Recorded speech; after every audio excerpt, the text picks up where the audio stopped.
On the eve of the 2025 NBA draft, we have a ton of Warriors news and rumors to discuss. Is Golden State trading for Kristaps Porzingis as the Boston Celtics continue to move salary and make trades this offseason? Plus, we got major news from Mike Dunleavy as he spoke to the media leading up to the 2025 NBA draft and talked all things Warriors offseason. Then we'll close out today's show with why the Kevin Durant trade at the 2025 NBA trade deadline fell through. New details have emerged as he is now a member of the Houston Rockets. All that and more in just a moment, but make sure you are subscribed to the channel because if any of these moves go down, any speculated moves during the Warriors offseason, we're going to bring you them right here and break it all down. We'll also break down all the Warriors draft selections coming up in the 2025 NBA draft as they hold pick 41. So stay tuned for the best Warriors offseason content on YouTube. Go down below, hit that big red sub button, 100% free.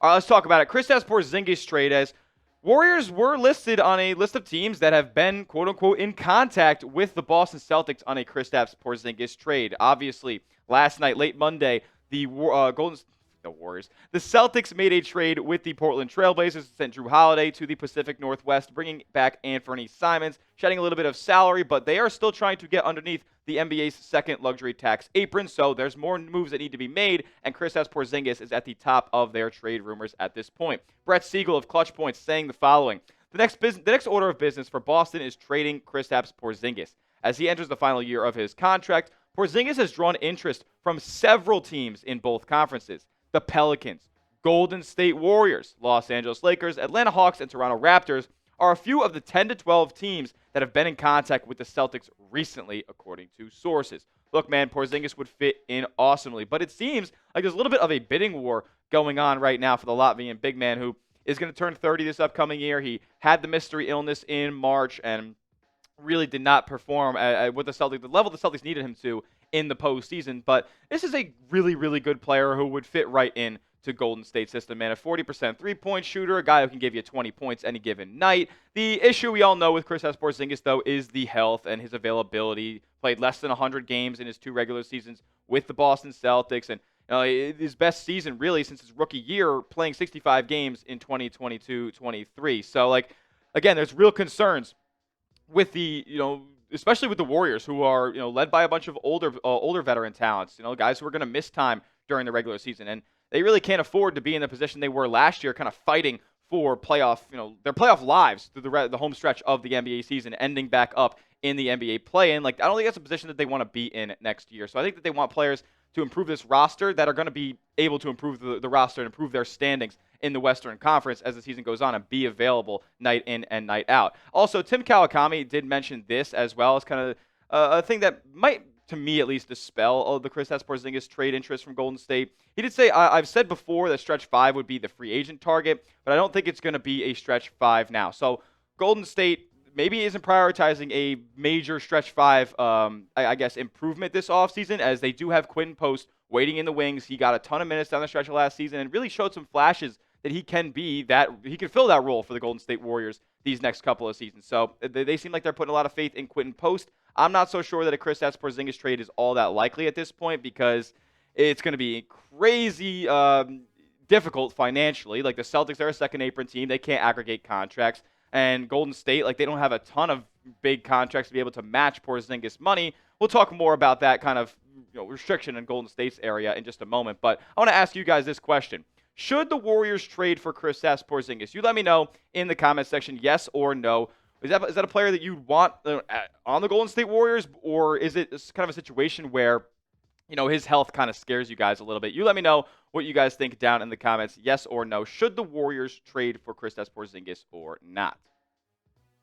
Look, I would want to trade for Porzingis, but it's not going to necessarily be easy for Golden State. It also would have to include probably a Jonathan Kuminga sign-and trade, and I don't think the Celtics want anything to do with that, so it would have to be a multi-team deal. Kuminga would have to go somewhere like a Brooklyn or something. We know there's no interest there at this point, so I don't think it's all that likely that Porzingis ends up in the Bay Area. However, on the topic of Jonathan Kuminga, we're not going to focus on him too much today because I know all my videos have been about him recently, and I'm the number one Jonathan Kuminga hater in the whole wide world. I get it. Whatever. You can roast me in the comments. But Mike Dunleavy did say in his press conference, we referenced this yesterday as well, that the main focus is the Jonathan Kuminga free agency saga. He said he wants to get that done sooner rather than later. So when Golden State makes a deal for Kuminga, whether they bring him back or they end up trading him, they know kind of where they are financially to be able to make the other marginal moves to improve their roster. Now, with the reports coming out that it's likely that Kuminga ends up staying in Golden State and they come to terms on a contract extension, where else do the Golden State Warriors look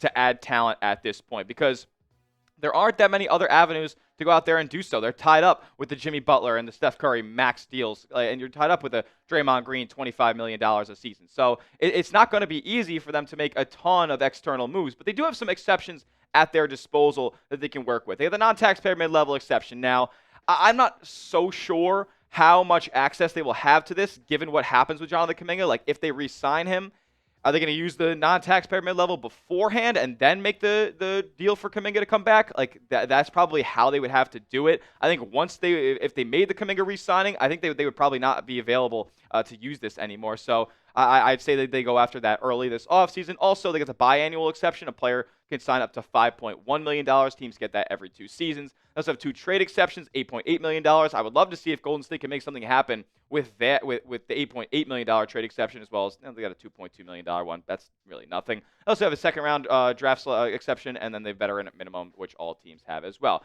So some free agency targets for Golden State to go out there and pursue. I mean, look, these guys, are any of them going to be ultra needle movers? I mean, maybe Bobby Portis, Nickeil Alexander-Walker could do that for you, but look, Golden State has their superstars. Like Mike Dunleavy has said, they're probably not going to be in the market for a superstar added or superstar level salaried player this offseason. So you look at Bobby Portis or Nickeil Alexander-Walker, 2 legit off the bench like rotation pieces that Golden State would thrive with. I think they both fit in awesome, as well as Santi Aldama, stretch big, can be physical as well. I like Aldama's game. Karis LeVert is an off the bench, scoring guard. Golden State does not have a ton of shot creation. I wouldn't mind him at all. Maybe if you get him the biannual, that would be insane. Larry Nance Jr. is a name you could get for a little bit cheaper, though, in my opinion. And he's been solid, but has not been available over the past season or so. So I would take a flyer on him as a cheap addition for Golden State. Look, man, it's not going to be easy. But Dunleavy did say on trades this offseason, they will be in the mix, but it takes 2 to tango, and Golden State doesn't have a lot of desirable assets for a lot of these teams. You got to think about the trade assets they have.